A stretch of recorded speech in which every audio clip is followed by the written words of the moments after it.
All right, let me talk about the athlete of the year in Cleveland in 2023. There were some good candidates. Let me start with the guy who's the runner-up. That's Donovan Mitchell.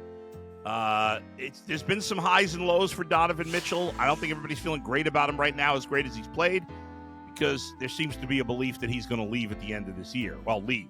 I think he's going to get traded by the Cavs at the end of the season, most likely. We'll see how it turns out. But for 2023, despite his struggles in the playoffs, despite some issues about his long-term viability here, I would say Donovan Mitchell is the runner-up athlete of the year. Some other great candidates, obviously, the other three members of the Big Four, the Cavaliers. Certainly, Jose Ramirez has been one of the best players for the Guardians. He didn't have a great year this year. Josh Naylor was considered from the Guardians as well. Plenty of candidates on the Buckeyes. Not Cleveland, but we care about the Buckeyes here, of course.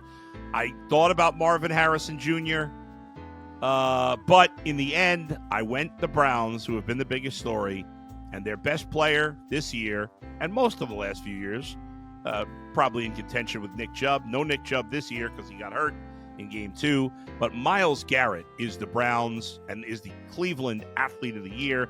To me, in the end, it wasn't really that close. He has played at such a high level, even through the injury where he hasn't been quite as good the last few weeks. He's still played better the last 2 weeks. He still has a good chance to win the defensive MVP in the NFL.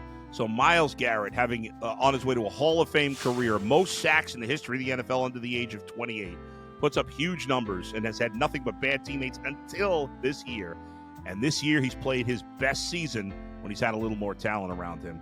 Myles Garrett, my Athlete of the Year. Have a great holiday. Have a great new year. We'll see you next time in the Bullpen with Adam the Bull, brought to you by Bet Rivers. See you, everybody.